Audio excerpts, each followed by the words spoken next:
Episode 3. கீழே விழுந்து உடைந்த அந்த பெயிண்டிங்கை கையில் எடுத்தாள் ராதிகா. அதில் ஆணின் படம் ஒன்று அழகாக தீட்டப்பட்டிருந்தது.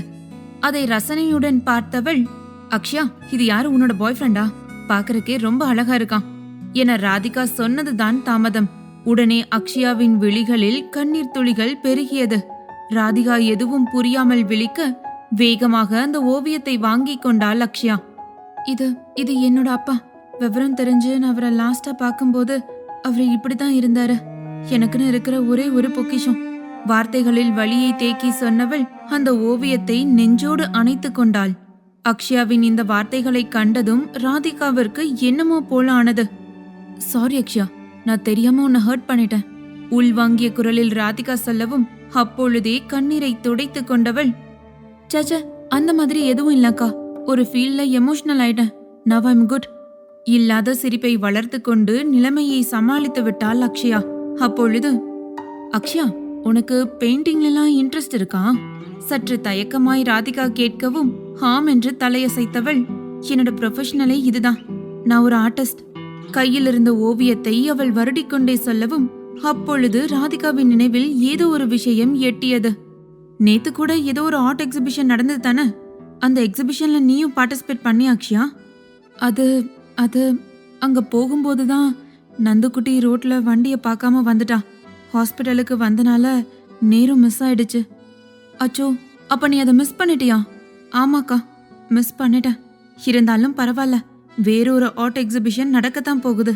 அதுல நான் பார்ட்டிசிபேட் பண்ணலான்னு இருக்கேன். ராதிகாவின் குற்ற உணர்வை புரிந்து கொண்டு சமாளிக்கும் விதமாக கூறினாள் அக்ஷயா. உடனே ராதிகா ஏதோ சிந்தித்தவளாக, அக்ஷயா, எனக்கு ஒரு ஃப்ரெண்ட் இருக்கான். அவனோட ரெக்கமெண்டேஷன்ல நீ இந்த ஆர்ட் எக்ஸிபிஷன்ல பார்ட்டிசிபேட் பண்ண. ஐயோ அக்கா, அதெல்லாம் எதுவும் வேண்டாம். எனக்கு என்னோட ஓன் திறமையால தான் முன்னேறி போகணும். இன்னொருத்தருடைய ரெக்கமெண்டேஷன்ல முன்னேறத நான் விரும்பல. அக்ஷயா, அந்த ஆர்ட் எக்ஸிபிஷனோட சேர்ந்து ஒரு காம்படிஷனும் நடக்க போகுது. அதுல வின் ஆகிறவங்களுக்கு இன்டர்நேஷனல் லெவல்ல நடக்க போற காம்படிஷனுக்கு சான்ஸ் கிடைக்கும். ராதிகா இவ்வாறு சொல்லவும் அக்ஷயாவிற்கு அங்கு செல்வதற்கு தானாக கிடைக்கும் வாய்ப்பை நழுவிவிடக் கூடாது என்று தோன்றியது.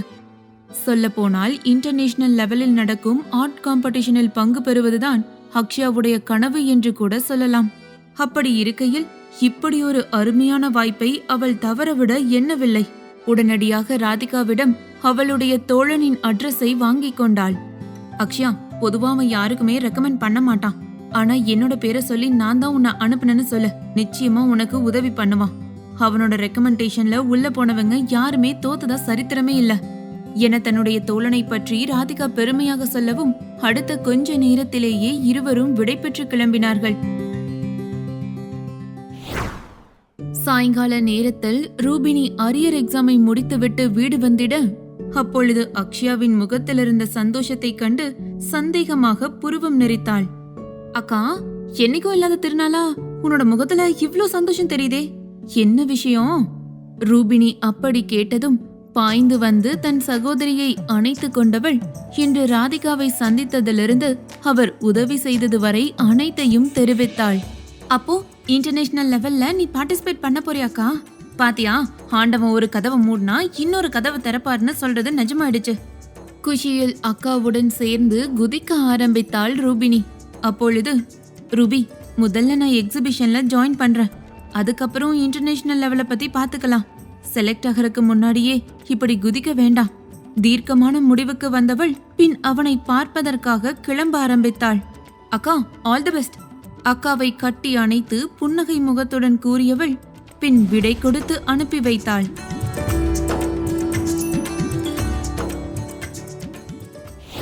அக்ஷயாவும் அவனை பார்ப்பதற்காக ராதிகா கொடுத்திருந்த அட்ரஸிற்கு முன்னால் வந்து நின்றாள். அது ஒரு கம்பெனியின் அட்ரஸ் தான். மாடி மாடியாக வளர்ந்து நிற்காமல் பறந்து விரிந்திருந்த கட்டடமாக இருந்தது. சம்மர் இன்டர்நேஷனல் ஸ்போர்ட்ஸ் என நீலம் மற்றும் கருப்பு கலந்திருந்த அழகிய ஆங்கில எழுத்துக்களை தாங்கி இருந்தது அந்த கட்டிடம். பிரமிப்பாக பார்த்தவளின் இதழ்கள் சமர் என அவனின் பெயரை சொல்லி பார்த்தது. நீண்ட மூச்சு ஒன்றை வெளியிட்டவள் வலது காலுக்கு பதிலாக இடது காலை எடுத்து வைத்து உள்ளே சென்றாள்.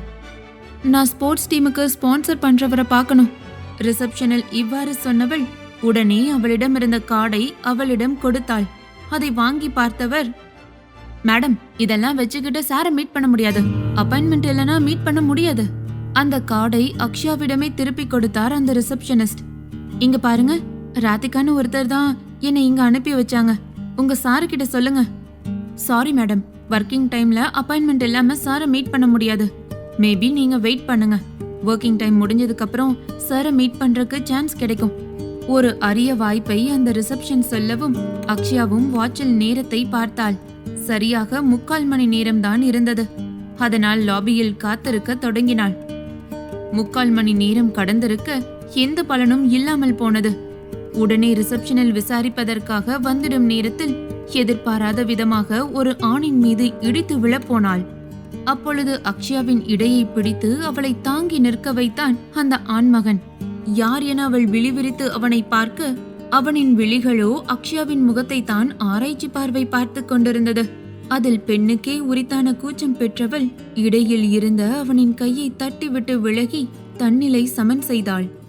அறிவில் அவனுக்கு இப்படித்தான் வந்து இடிப்பியா? தன் மீது தவறு இருந்த போதிலும் அவன் மீதே குற்றத்தை சுமத்தினாள் அந்த பாவை. அதில் மேலிருந்து கீழ் வரை அவளை ஒரு பார்வை பார்த்தவன் கையை கட்டிக்கொண்டு வேடிக்கை பார்த்தான். உனக்கு கண்ணு தெரியுமா தெரியாதா? இல்ல பொண்ணுங்க மேல இப்படி இடிக்கணும்னே கண்ணை பெடரில வச்சுக்கிட்டு வரையா? உன்னெல்லாம் எவன்டா வேலைக்கு வச்சது?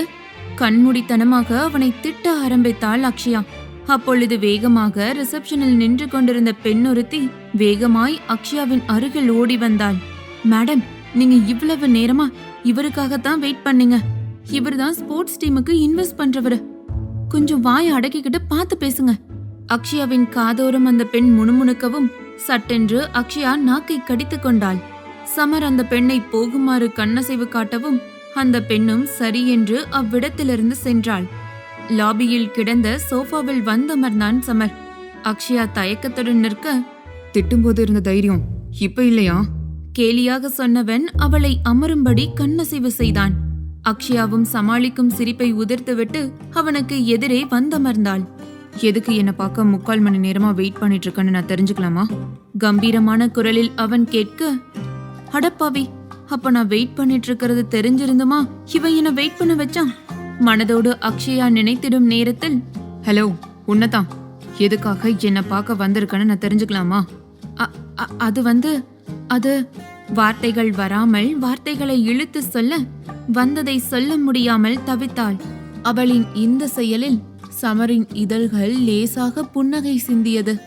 நீ திட்டினதை நான் பெருசா எடுத்துக்கல. சோ நீ தாராளமா பேசலாம். ஆக்சுவலா அது என்னன்னா, நான் ஒரு ஆர்டிஸ்ட்.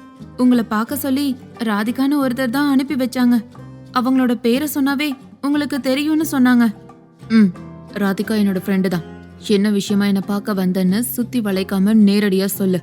இறுக்கமான மனநிலையோடு அவளின் முகத்தில் அடித்த விதத்தில் அவன் சொல்லிவிட அதில் எரிச்சலானவள், ஆக்சுவலா நெக்ஸ்ட் வீக் நடக்க போற ஆர்ட் எக்ஸிபிஷன்ல நான் கலந்துக்க போறேன். அதோட நெக்ஸ்ட் வீக் நடக்க போற இன்டர்நேஷனல் லெவல் காம்படிஷன்ல நீங்க என்ன ரெக்கமெண்ட் பண்ணா என்னாலையும் உள்ள போக முடியும். நான் கடந்த 2 வருஷமா ட்ரை பண்ணிட்டு இருக்கேன். ஆனா எந்த வாய்ப்பும் கிடைக்கல. நீங்க எனக்கு ரெஃபர் பண்ணா எனக்கு பெரிய உதவியா இருக்கும். தயங்கிய நிலையில் எதிர்பார்ப்புடன் அக்ஷயா கேட்கவும் அவனோ ஒரு நொடி யோசித்தான். உன்னோட டேலண்ட்டை பயன்படுத்தி முன்னேறணும். அதை விட்டுட்டு இப்படி அடுத்தவங்களோட ரெக்கமெண்டேஷன்ல முன்னேற ஆசைப்படுறியா? கேலியாக அவன் வார்த்தைகளை உதிர்த்தான். அவ்வளவுதான். இவ்வளவு நேரமாக அவள் இழுத்து பிடித்து வைத்திருந்த பொறுமையெல்லாம் கொஞ்சம் கொஞ்சமாக காற்றோடு பறக்க ஆரம்பித்தது. சமரின் ரெக்கமெண்டேஷன் அக்ஷயாவிற்கு கிடைக்குமா?